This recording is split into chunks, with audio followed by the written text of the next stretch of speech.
Continuamos nuestra serie de mensajes en el marco de la campaña de familia de nuestra iglesia, en la edición 2014. Hemos llamado a esta campaña Construyamos Memoriales Familiares. Hemos dicho que un memorial es un acto de la memoria, pero no solo en su sentido intelectual o cognitivo. No es un vago recuerdo del pasado. Hacer un memorial de la fe es reconocer la presencia de Dios hoy. Porque la fe no solo se cree con la cabeza, la fe es una realidad, es un hecho que se celebra, que se siente, que se vive y que se propaga de generación en generación. Es necesario con mucha frecuencia recordar lo que Dios ha dicho, hecho y pedido. En esas tres cosas que he dicho, ninguna está por accesorio. Al pueblo de Dios le conviene de cuando en cuando y con mucha frecuencia recordar lo que Dios ha hecho, dicho y pedido. Parte de nuestra responsabilidad como familias cristianas y como iglesia es transmitir la fe a las nuevas generaciones. Y hemos tomado el caso del pueblo de Israel en el desierto como ilustración, como ejemplo, como paradigma de cómo Dios le pidió a este pueblo que levantara memoriales, es decir, quiero que recuerden esto de generación en generación. Hemos hablado ya de memoriales de redención, el Cordero Pascual. Cuando vuestros hijos le pregunten qué significa esto, ustedes les dirán: lo que pasa es que éramos esclavos en Egipto y Dios nos sacó con mano poderosa. Recordad de generación en generación. Estas cosas enseñarás a tus hijos y a los hijos de tus hijos andando por el camino, al levantarte, al acostarte. Memoriales. Hablamos el domingo pasado de memoriales de provisión. Levantar esos símbolos en la mesa, en el comedor, andando en el carro, de cómo Dios ha provisto, cómo Dios ha suplido nuestras necesidades materiales y espirituales, para darle gloria a Dios, porque somos cristianos, somos pueblo de fe. Y hoy queremos hablar acerca de memoriales de restauración, porque el Dios que crea es el Dios que salva, es el Dios que provee y es el Dios que restaura. Dios es un Dios restaurador. Y esto me hace pensar en el trabajo de algunas personas hoy. Hay restauradores de frescos, personas que restauran obras en pieles. Hay restauradores de joyas. Hay restauradores de artesanía. Y quiero que miremos a Dios como ese Dios restaurador, que con su gracia está listo para restaurar, para acomodar, no para remendar, para arreglar, para hacer algo nuevo. Como vio Jeremías en esa vasija de barro, Dios restaura, nos hace de nuevo. El Señor renueva, transforma. Quiero que leamos un pasaje, uno de los dos pasajes que hoy nos servirán de base para el sermón. Y me pueden ayudar, si fuera posible, por favor, con la proyección, porque uno de esos pasajes está en Números, capítulo 21, versículos 4 al 9. Números, capítulo 21, versículos 4 al 9. El versículo 4 dice: después partieron del monte de Hor, camino del Mar Rojo, para bordear, dice alguna versión que usted puede tener allí.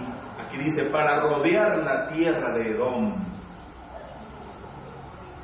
Fíjense lo que dice luego. Y se desanimó el pueblo por el camino.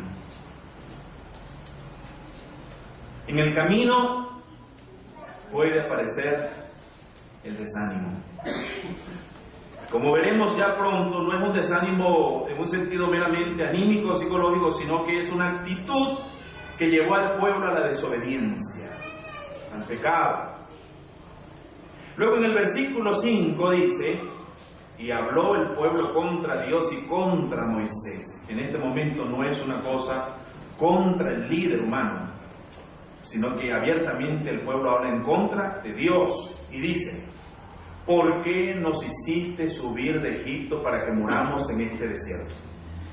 Pues no hay pan ni agua y nuestra alma tiene fastidio de este pan tan liviano. Se cansaron del maná.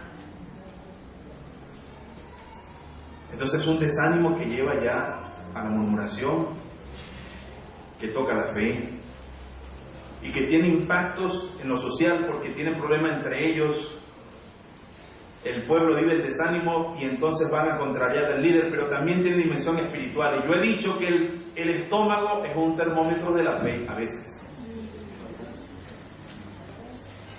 El estómago a veces mide la fortaleza de nuestra fe.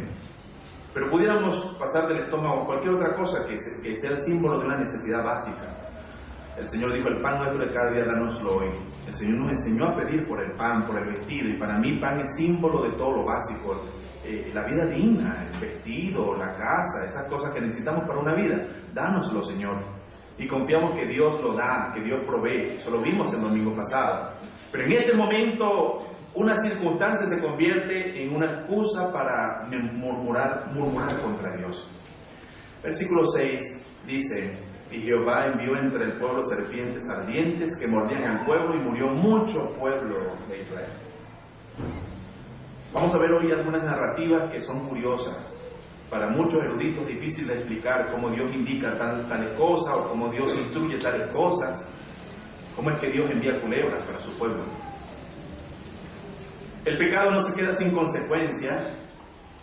Y en el versículo 7 luego dice que hay como un retomar la conciencia, un darse cuenta, y el pueblo vino a Moisés y dijo, hemos pecado por haber hablado contra Jehová y contra ti, ruega a Jehová que quite de nosotros estas serpientes. Y Moisés oró por el pueblo. Versículo 8, y Jehová dijo a Moisés, hazte una serpiente ardiente y ponla sobre un asta, y cualquiera que fuere mordido y mirare a ella, vivirá.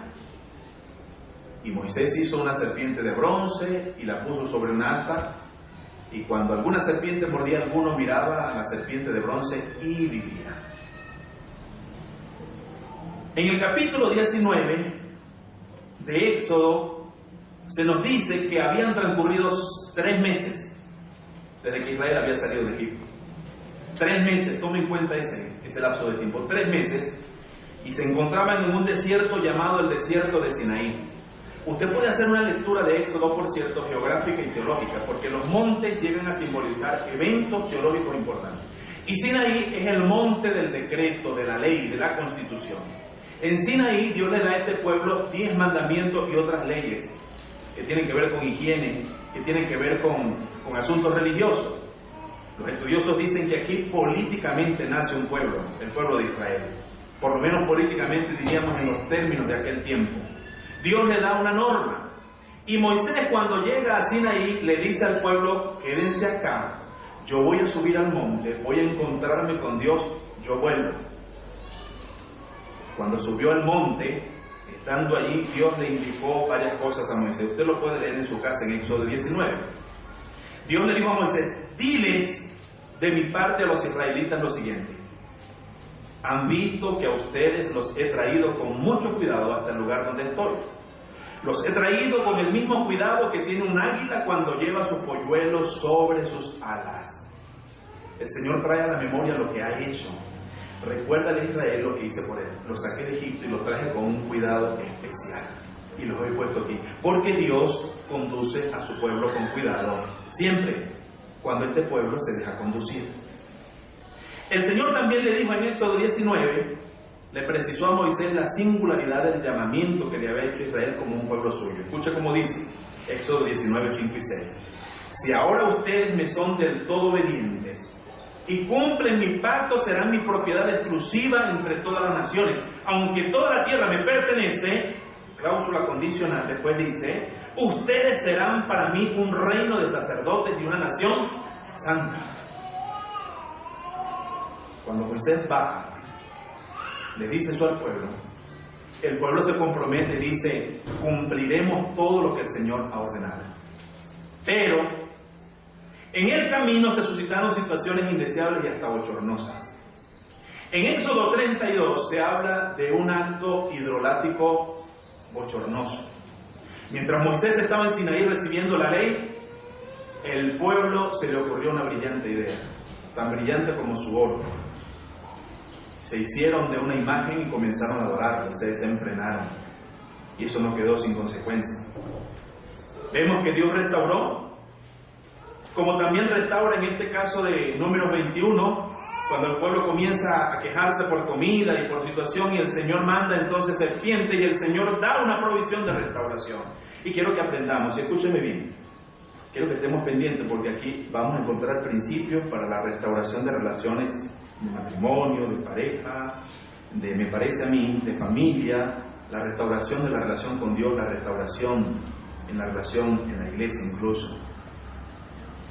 Tomando en cuenta el primer caso que está en Éxodo 32, y abra su Biblia y mantenga la Biblia abierta en Éxodo 32, porque aunque el pasaje es largo, me parece importante leerlo todo, el capítulo 32. Quiero hablar aquí de una restauración de una idolatría. Y voy a decir comenzando que la idolatría en la Biblia es más que solamente inclinarse ante una imagen. Sea esta de oro, de plata, de metal, de barro. Idolatría es quitar a Dios y su palabra y su plan y poner en ese lugar que le toca a Dios y su palabra a cualquier persona, sentimiento o cosa. Es pretender desplazar a Dios para poner cualquier cosa. Y en el capítulo 32 de Éxodo, en el versículo 1 en adelante, dice: al ver los israelitas que Moisés tardaba en bajar del monte, fueron a reunirse con Aarón y le dijeron, escuchen la fuerza del verbo, tienes que hacernos dioses que marchen al frente de nosotros. No es sería bueno o deberías, que son verbos más débiles. De todos los verbos que se pueden usar aquí, utilizaron el más fuerte. Dijeron, tienes que hacernos dioses que marchen al frente de nosotros, y después dan la razón. Porque a ese Moisés que nos sacó de Egipto no sabemos qué pudo haberle pasado. Aarón le respondió, quítenles a sus mujeres los aretes de oro, y también a sus hijos e hijas, y tráiganmelos. Todos los israelitas se quitaron los aretes de oro que llevaban puestos y se los llevaron a Aarón, quien los recibió y los fundió. Luego cinceló el oro fundido e hizo un ídolo en forma de becerro. La palabra becerro aquí, no sabemos si aparece como becerro luego como una especie de burla o como una especie de subestimación, pero la palabra original hace alusión a un toro fuerte. Porque cuando estuvieron en Egipto, ellos supieron que uno de los dioses egipcios era un toro fuerte, era representado con un toro, símbolo de fuerza y fecundidad.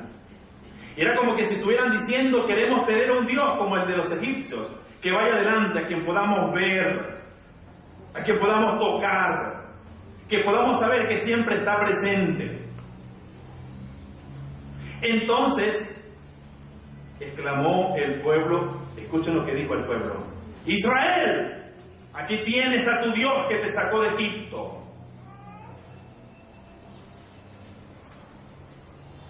Cuando Aarón vio esto, construyó un altar enfrente del becerro y anunció, mañana haremos fiesta en honor al Señor Jehová.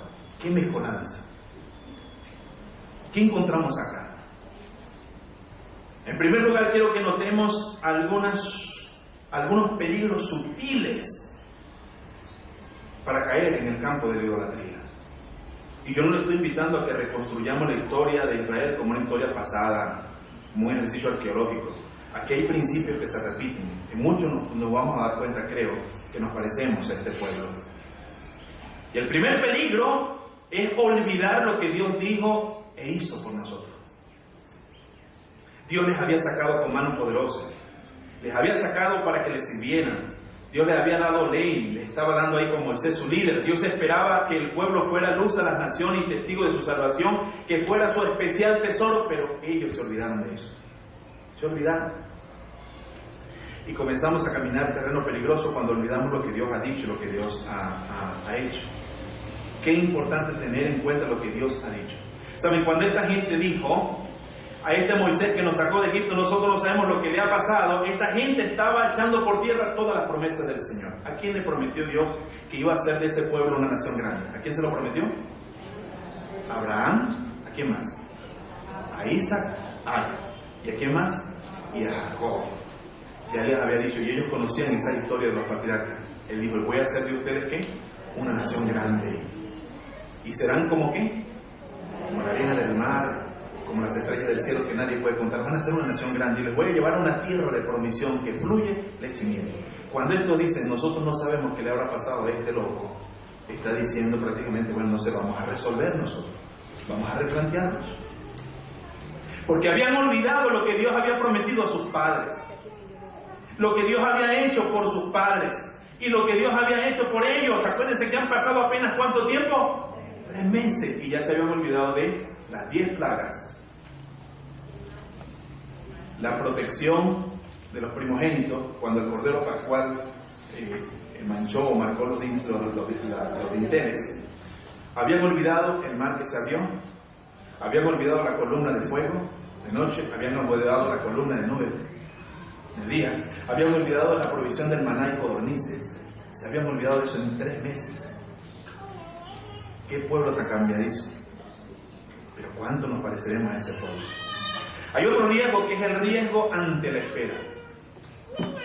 Lo que uno hace cuando está esperando dice mucho. A esta gente le pareció que era mucho tiempo el que había pasado Moisés, ¿dónde? En ese monte. Yo he escuchado en algunas casas, especialmente cuando hay adolescentes, niños adolescentes, dicen, mira, no están papá ni mamá, así que fiesta. No están presentes. Y uno dice, ¿cómo es que ocurre eso? Que las normas y los valores se olvidan cuando una persona no está presente. Necesitamos a alguien presente, necesitamos un becerro de oro. No nos parece suficiente que Dios está en todas partes, que Dios todo lo ve, que Dios todo lo conoce. Lo que hacemos durante la espera dice mucho, por eso el Señor dijo, sed sobrios y velad.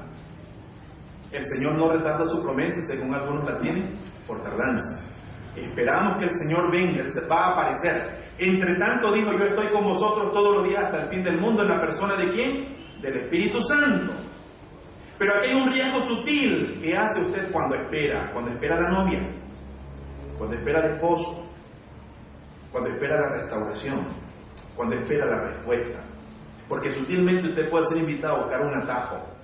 Dios como que no funciona, la Biblia como que no funciona, yo me voy a hacer mi becerrito. Y no es el becerrito de Simón Díaz. Me voy a hacer mi becerrito. Porque la espera se está haciendo demasiado larga. Yo no tengo respuesta.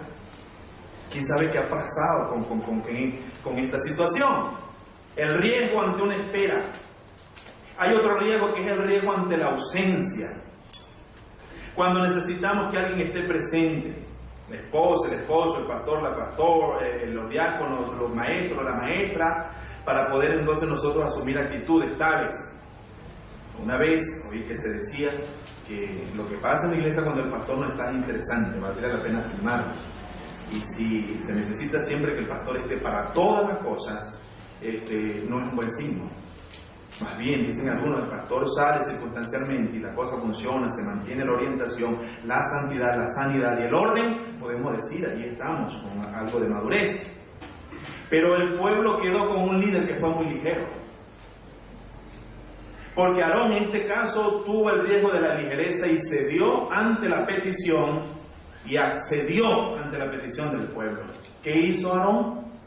Bueno, ¿qué vamos a hacer? Este pueblo nadie lo detiene, traigan todas sus joyas, vamos a fundir, y el hombre le hizo su becerro. Entonces, vemos allí que hay una ligereza en el liderazgo, y qué cuestión tan terrible estar dejándose llevar por un liderazgo ligero.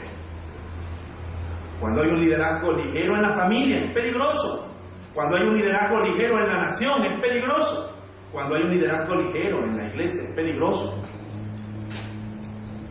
Que se accede a todo lo que pide para quedar bien con todo el mundo, pero parece que no hay norma.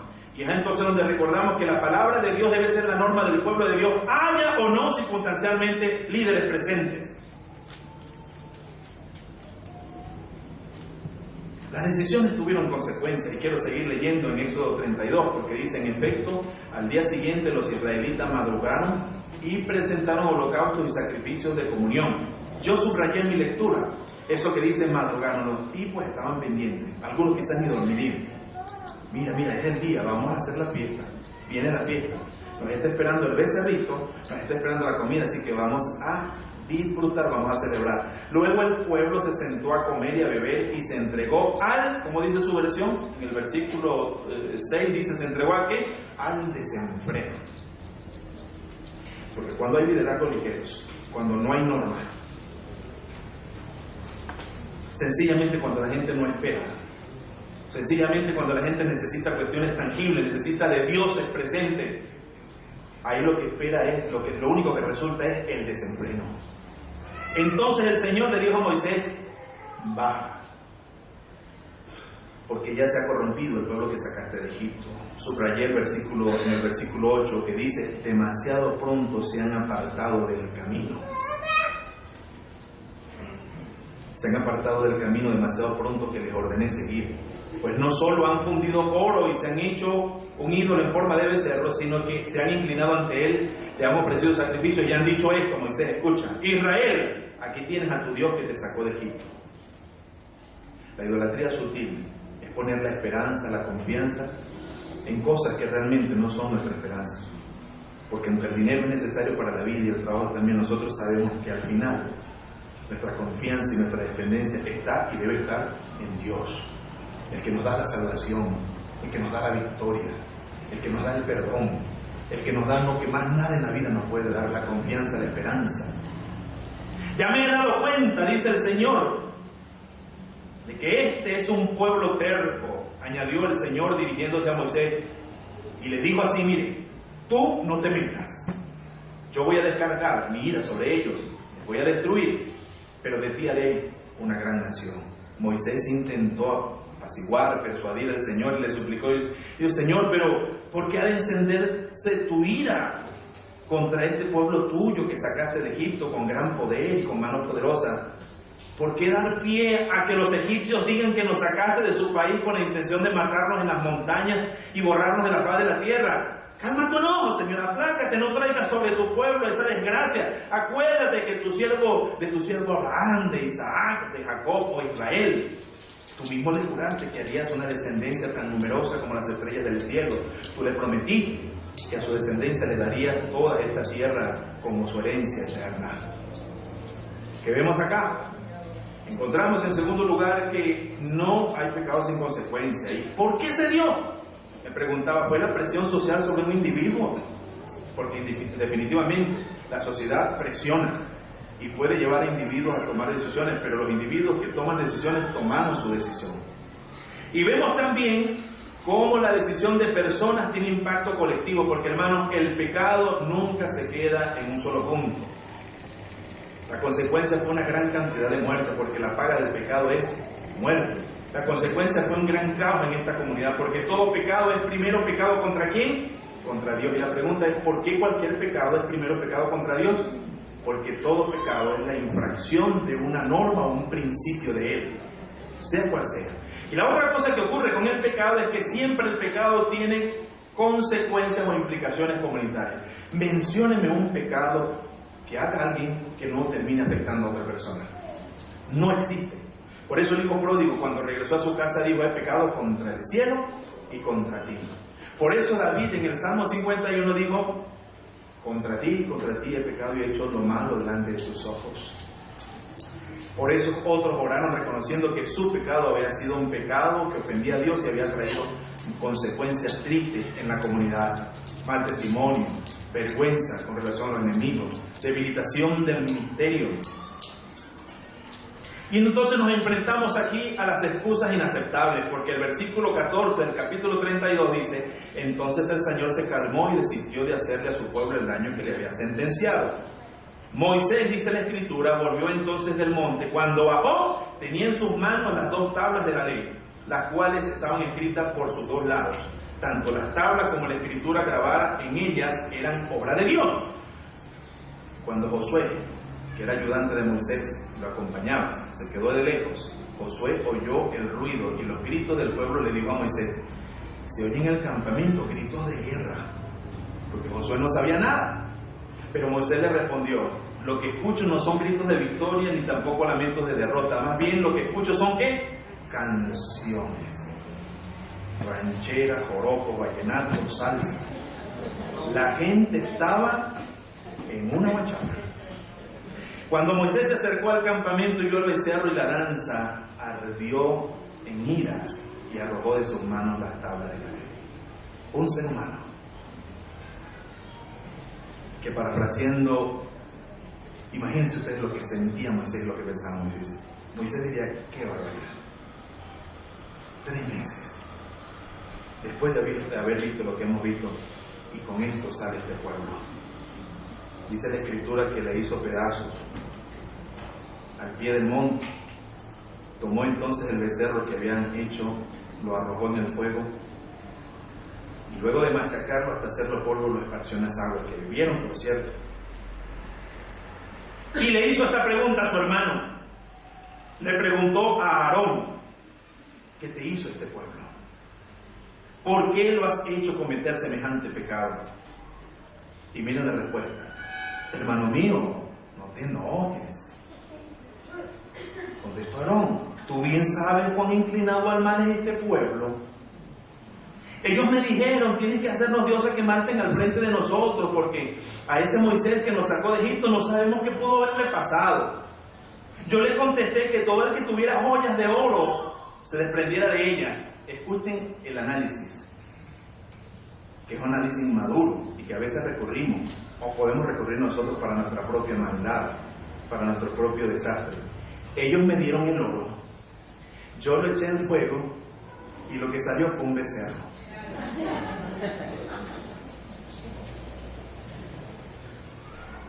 Cuando no se asumen responsabilidades no puede haber restauración.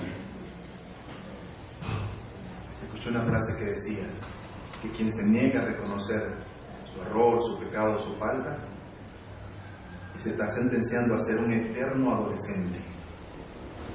Leí hace un tiempo un libro intitulado El síndrome de Peter Pan, un libro dirigido a los hombres, a todas las personas, pero básicamente a los hombres. La propuesta del autor es que hay hombres que dejan de ser imberbes, es decir, les sale barba, crecen, se desarrollan fisiológicamente y fisonómicamente como hombres, pero en su mente y en su corazón siguen siendo eternamente pequeñitos, porque no quieren asumir responsabilidad, ni con los hijos, ni con la esposa, ni con el trabajo, ni con la iglesia, ni con nadie.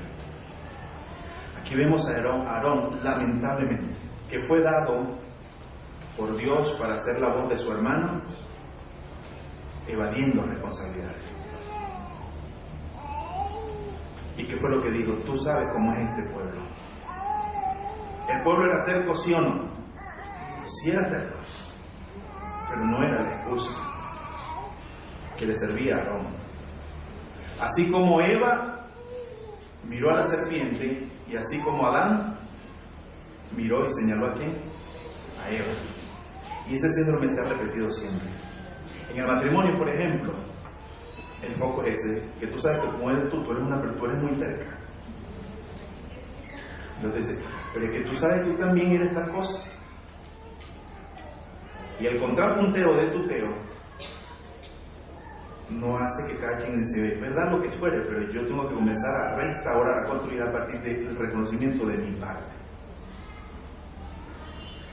Eché el oro y salió un ídolo, como por arte de magia. Los procesos de alejamiento del Señor, de desobediencia y de tragedia en la familia, en la sociedad, en el país, en la iglesia, en cualquier colectivo, no salen de la nada. Son el producto de decisiones erradas, de alejamientos de la norma. La naturaleza humana se expresa aquí. Y entonces lo que estaba sencillamente es haciéndose una propuesta inaceptable. Compartamos el culto a Dios con el culto a ¿qué? A otros dioses. Y eso era sencillamente ¿qué? Incompatible. ¿Por qué? Porque Dios nos anhela celosamente. Porque Dios no comparte su gloria con nadie. Y porque Dios no tolera lealtades a medias. O somos o no somos. Pero el Señor estaba impresionado porque ustedes serán mi pueblo de preciar tesoro. Yo les voy a dar ley, les voy a dar normas, ustedes van a vivir en base a mis principios morales y éticos.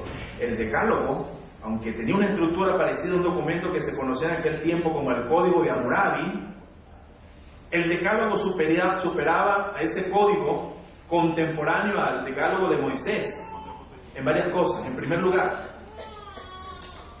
lo superaba porque su estándar de moralidad era superior al código de Hammurabi. Lo superaba porque tenía como centro el carácter y la santidad de Dios.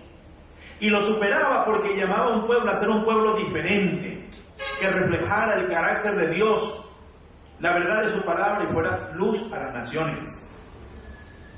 Entonces aquí surge la urgencia de la restauración. Al ver Moisés que el pueblo estaba desenfrenado y que Aarón les había permitido, dice esta versión, desmandarse, convertirse en el hazmerreír de sus enemigos, se puso a la entrada del campamento y dijo: todo el que esté de parte del Señor, que pase de mi lado. Y se le unieron todos los levitas. Entonces les dijo Moisés: el Señor de hijos de Israel ordena lo siguiente: cíñase cada uno la espada y recorra todo el campamento de un extremo a otro y mate al que se ponga enfrente, sea hermano, amigo o vecino. Es uno de los pasajes que uno dice, son acontecimientos en el Antiguo Testamento y que lleva tantos críticos a desdecir del Dios Yahvé. Los levitas hicieron lo que se les mandó y en aquel día dice que murieron por lo menos 3.000 israelitas. Entonces dijo Moisés: hoy han recibido ustedes esta plena autoridad de hacerlo. Al día siguiente Moisés les dijo a los israelitas: ustedes han cometido un gran pecado, pero voy a subir nuevamente y veré si logro que Dios les perdone su pecado. Volvió entonces Moisés para hablar con el Señor al monte Sinaí y le dijo: ¿qué pecado tan grande ha cometido este pueblo al hacerse dioses de oro? Sin embargo, yo te ruego que perdones su pecado. Pero si no vas a perdonarlos, hasta a mí mismo, bórrame del libro que has escrito. Y el Señor le respondió: solo borraré del libro a quien haya pecado. O sea, el pecado es individual, aunque tiene consecuencias corporativas y colectivas. Solo el que peque contra mí será borrado. Tú ve y lleva al pueblo al lugar del que te hablé. O sea, cumple tu ministerio, haz tu parte y déjame a mí ser Dios. Yo soy el que restauro, yo soy el que purifico, yo soy el que emite juicio, yo soy el que salvo. Delante de ti irá mi ángel, llegará el día en que deba castigarlo por su pecado, entonces los castigaré. El versículo 35, que es el último del capítulo 32, para ir cerrando, dice: fue así como por causa del becerro que había hecho Aarón, el Señor lanzó una plaga sobre el pueblo. En este caso, y en el caso de Números, vemos, hermanos, que en el camino de la vida aparece el desánimo. Y viene el desánimo nos lleva a la duda: ¿será que va a bajar el líder? ¿Será que Dios va a responder o se está tardando demasiado? Y después la duda nos lleva a una carga insoportable, porque la Biblia dice que el desierto es un lugar de tentación y pruebas. Y la prueba más grande que podemos nosotros recibir o experimentar o pasar en el desierto de la vida es dudar de Dios. Dudar de Dios. Todos nosotros podemos pasar por esto. La duda en nuestra relación con Dios, por ejemplo, suele aparecer cuando nos sentimos excesivamente aplastados por el peso de nuestras preocupaciones. Y las circunstancias nos abruman y decimos: no hay agua, no hay pan, no encuentro respuesta, meto la cabeza en la casa y tengo problemas, saco la cabeza a la calle y tengo problemas, voy en la cabeza en la universidad y tengo problemas, en el trabajo, por todos lados me veo abrumado. Y ahí viene entonces el momento difícil. Es el momento difícil. ¿Cómo manejamos eso? Recurrimos a un becerro de oro, olvidamos lo que Dios nos ha prometido y nos ha dicho. El Señor envió contra el pueblo serpientes venenosas. La serpiente ha sido siempre símbolo de espanto, animal sinuoso y deslizante, difícil de atrapar, que ataca siempre por sorpresa y con su mordedura deja el veneno. Pero el pueblo se dio cuenta y dijo: hemos pecado contra Dios y contra ti. No hay restauración sin reconocimiento. No hay restauración sin confesión de pecado. Arrepentirse implica por lo menos estos pasos. En primer lugar, sentir dolor por lo hecho. Puede que nos hayamos olvidado de Dios, puede que lo hayamos descuidado, puede que hayamos hecho que no le agrada. Sentir dolor, confesar ese pecado, pedir perdón, tanto como podamos restaurar o restituir la falta que hemos causado o generado. Y lo último es descansar en la gracia y en el perdón del Señor. Descansar que Él es suficiente para perdonar. Como decía 1 de Juan 1:9, si confesamos nuestros pecados, Él es fiel y justo para perdonar nuestros pecados y limpiarnos ¿de qué? De toda maldad. El Señor restaura mi comunión con Dios. El Señor restaura mi comunión con el hermano. El Señor puede restaurar mi vida, pero yo tengo que reconocer, arrepentirme, abandonar, volverme a Él, rogar al Señor. En este caso el pueblo se arrepintió. Sabiéndose pecador, pidió a Moisés que intercediera por ellos. Ahora le voy a decir una cosa, escuche. Ya usted no necesita la oración de un hombre. Pastor, ore por mí para que Dios me perdone. No necesitamos de sacerdotes especiales que clamen a Dios por mi pecado, no. Cualquier cristiano puede y debe entrar al lugar santísimo, a la presencia de Dios, y pedirle perdón por su propio pecado. Hoy no le va a restaurar la oración de un hombre. Pueden orar por usted centenares y centenares, pero si usted no confiesa su pecado al Señor, el Señor no le va a restaurar, no le va a perdonar. Ya no va a ser tampoco una serpiente en un asta.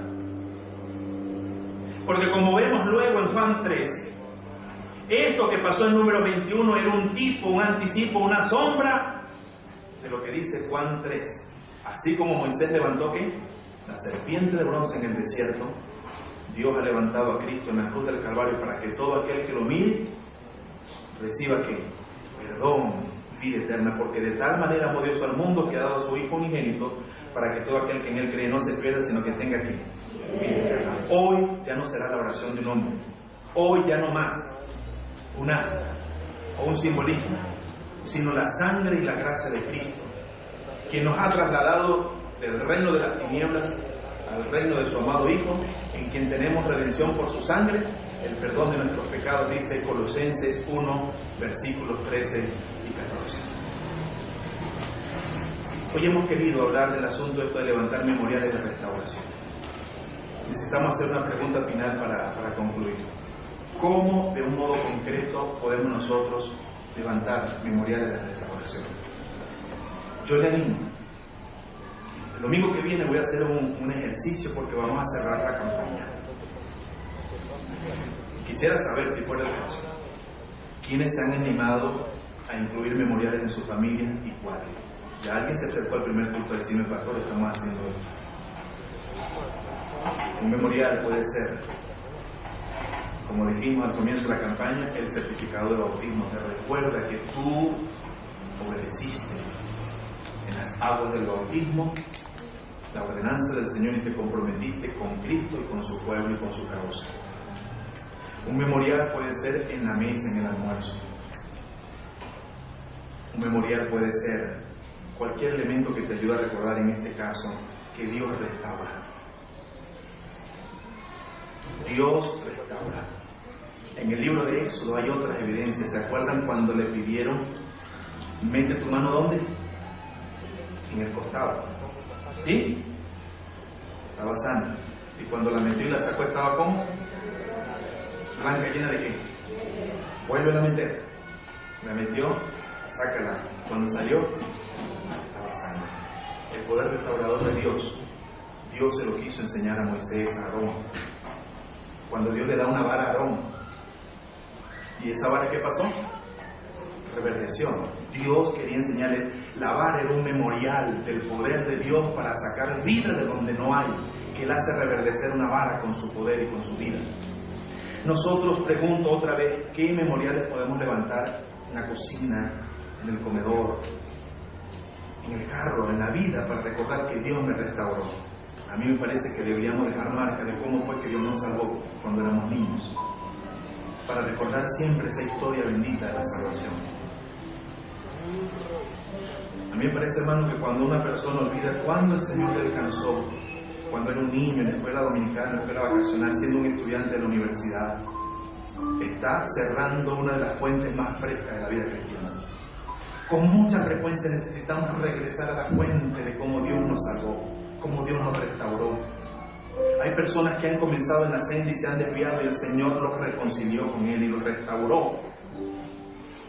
O puede ser el caso de nosotros que hemos ofendido y pecado contra Dios de una manera bochornosa, de una manera vergonzosa. Y Dios nos ha restaurado, nos ha perdonado. No podemos dejar eso como cualquier cosa, eso tiene que dejarse con una marca. Para recordar yo siempre de dónde me sacó el Señor, cuán bueno ha sido conmigo, cómo me ha restaurado. El Dios que transformó el agua en vino. El Dios que levantó a Jesús de la tumba. El Dios que multiplicó los panes. Para muchos son historias legendarias que la comunidad introdujo en el texto sagrado, esos eventos magníficos para justificar el inicio de una religión llamada cristianismo. Pero nosotros, independientemente de lo que digan los críticos, los escépticos, nosotros hemos experimentado que el poder de Dios restaura. El poder de Dios restaura. El poder de Dios restaura heridas. El poder de Dios restaura de recuerdos insanos. El poder de Dios sana de sentimientos nocivos. El poder de Dios sana y restaura cuando ha habido odio hacia un ser querido, hacia un familiar. El poder de Dios restaura relaciones. El poder de Dios lo he visto yo restaurar matrimonios. El poder de Dios restaura la fe cuando algunos hemos caído en situaciones de una duda terrible, más que existencial, casi que patológica, de dudar de todo, de pensar que nada tiene sentido y solo Dios viene y nos restaura. Pero ¿saben? Tiene que haber ¿qué?